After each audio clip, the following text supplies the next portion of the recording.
ভারত যদি নিষেধাজ্ঞা দেয় আমাদেরও এত ঠেকা পড়ে নাই যে ভারত গিয়ে পীড়িত করার কাজে পীড়িত করার বহুত রাষ্ট্র আছে, বহুত দেশ আছে। ভারতের প্রতি আহ্বান থাকবে যে আপনারা একটা বৃহৎ রাষ্ট্র, আপনারা সুপার পাওয়ার হতে চান, সুতরাং আপনাদের তো মন মানসিকতা সেরকম সুপার পাওয়ার হওয়া উচিত। আপনাদের তো এরকম সংকীর্ণ মানসিকতা হওয়া উচিত না যে বাংলাদেশের গার্মেন্টস খাতকে দাবিয়ে রাখতে হবে। বাংলাদেশ সামাজিক বিভিন্ন সূচকে এগিয়ে যাচ্ছে, তো বাংলাদেশে অস্থিতিশীল পরিস্থিতি তৈরি করতে হবে, হিন্দুদেরকে ট্রাম্প কার্ড হিসেবে ব্যবহার করতে হবে।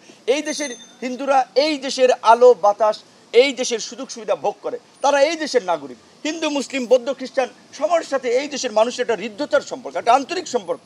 সেখানে ভারতের তো আলগা পীড়িতের কিছু নাই। কিছুদিন আগে যে নরেন্দ্র মোদী টুইটার থেকে যে পোস্ট করা হলো যে তিনি বাইডেনের সাথে কথা বলেছেন বাংলাদেশের মাইনরিটিদের বিষয় নিয়ে, বিশেষ করে হিন্দুদের বিষয় নিয়ে। তুমি কে ভাই বাংলাদেশের মাইনরিটিদের নিয়ে কথা বলার? বাংলাদেশের মাইনরিটি বলতে কোনো শব্দ নাই। বাংলাদেশের জনগণ যারা বাংলাদেশে থাকে তাদের বিষয় দেখবে এই দেশের সরকার, তাদের বিষয় দেখবে এই দেশের জনগণ। বরঞ্চ তোমরা এই মাইনরিটি বা অন্যান্য সেক্টরে যে কিছু এজেন্ট তৈরি করে বাংলাদেশকে যে অস্থিতিশীল সৃষ্টি করার একটা প্রয়াস দীর্ঘদিন ধরে চালিয়ে যাচ্ছ। একদিকে আমাদের পার্বত্য চট্টগ্রাম অঞ্চলকে বিভিন্ন ধরনের সশস্ত্র বিচ্ছিন্নতাবাদী গোষ্ঠীকে ট্রেনিং দিয়ে, অস্ত্র দিয়ে আপনার ওই অঞ্চলকে অস্থিতিশীল করার একটা চেষ্টা চালিয়ে যাচ্ছে। আরেকদিকে আবার দেখেছেন শেখ হাসিনারকে ওই শান্তি চুক্তির নামে কিন্তু একটা নাটক মঞ্চস্থ করেছিল, সেটাও কিন্তু ভারতের মধ্যস্থতায়। আমাদের পরিষ্কার কথা, যেটা ডক্টর মোহাম্মদ ইউনূস তার প্রথম আপনার সাক্ষাৎকারে এনডিটিভিতে বলেছিল যে বাংলাদেশ যদি পার্বত্য চট্টগ্রাম যদি অস্থিতিশীল হয়, সেভেন সিস্টার্স থেকে শুরু করে এদিকে মিয়ানমার কোনো অঞ্চল স্থিতিশীল থাকবে না। তোমরা যদি আমাদের দিকে ইট মারো, পাটকেলটিও তোমাদেরকে খেতে হবে। পরিষ্কার কথা, আমরা একটা সুসম্পর্ক চাই ভারতের সাথে, নেইবার হিসেবে একটা নেইবার আচরণ চাই, এবং সেই আচরণ হতে হবে সম্মানজনকভাবে, সেই দৃষ্টিভঙ্গি থাকতে হবে, জনগণের ন্যায্যতার চাওয়া পাওয়া থাকতে হবে, স্বার্থ সংশ্লিষ্ট বিষয় থাকতে হবে। সেটি যদি ভারত চায় আমরা সম্পর্ককে এগিয়ে নেব এবং তার দৃষ্টান্ত ভারতকে দেখাতে হবে। আমি মনে করি এই যে নতুন সরকার গঠিত হয়েছে, এখন এই সরকারের প্রতিনিধিদের সাথে ভারতের প্রতিনিধিরা এসে ভিজিট করা দরকার, বিকজ এটা একটা বিপ্লবী সরকার, একটা আপনার গণঅভ্যুত্থানের মধ্যে দিয়ে এই সরকার গঠিত হয়েছে। কাজেই ভারতের পক্ষ থেকে যেই অ্যাপ্রোচ, পজিটিভ অ্যাপ্রোচ এখন পর্যন্ত কিন্তু আমরা সেটি দেখতে পাইনি, বরঞ্চ দেখেছি শাহবাগে এই কিছু লোকজনকে নামিয়ে দিয়েছে ভারতীয় মিডিয়াগুলোতে, এখানে হিন্দুদের উপরে হামলা হচ্ছে এই ধরনের অপপ্রচার প্রপাগান্ডা চালিয়েছে। ইভেন ভারতের মিডিয়াগুলো এখনও নানানভাবে বিতর্কিত করে যাচ্ছে। এবং আপনি যেটা বলছেন আমাদের এই 6 ছাত্রনেতা যারা আলোচিত ছাত্রনেতা, ইয়েস, এখানে আমাদের যে আক্তার ডাকসুর সমাজসেবা সম্পাদক ছিল, আপনারা জানেন যে এই ভারতীয় আগ্রাসনের বিরুদ্ধে আবরার ফাহাদ বুয়েটের ছাত্র যে পানি আগ্রাসন নিয়ে লিখেছিল সেটি নিয়ে প্রতিবাদ করেছেন, কথা বলেছেন, সে সহ আমাদের নামগুলো অন্তর্ভুক্ত করেছে।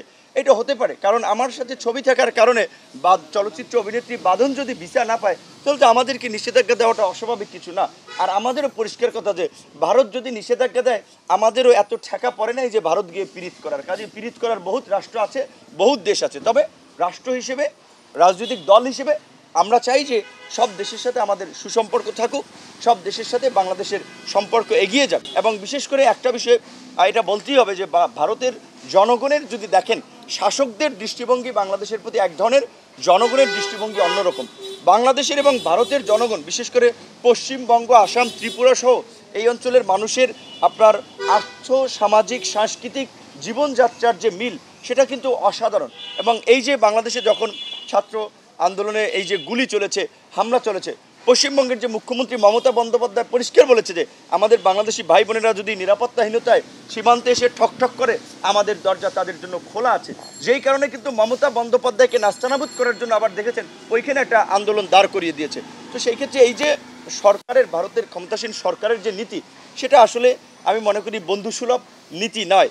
সেই জায়গা থেকে আমরা তাদেরকে বন্ধুসুলভ নীতি গ্রহণের মাধ্যমে বাংলাদেশের মানুষের সেন্টিমেন্ট, পালস উপলব্ধি করার আহ্বান জানাবো। এবং বাংলাদেশের জনগণ এবং ভারতের জনগণ যেইভাবে আন্তরিকভাবে একে অপরের সাথে কানেক্টেড, আন্তরিকভাবে ফিল করে সেই ধরনের একটা রাষ্ট্রীয় পলিসিও ভারতকে গ্রহণ করার আহ্বান জানাবো। ভারত বিশ্বের শক্তিশালী রাষ্ট্র হোক, সুপার পাওয়ার হোক, আমরা সেটা চাই, কিন্তু বাংলাদেশকে দাবিয়ে রেখে, বাংলাদেশের ক্ষতি করে বা বাংলাদেশকে একটা তারা নিয়ন্ত্রিত রাষ্ট্রে পরিণত করে সেইটা যদি তারা ভেবে থাকে সেটা কখনো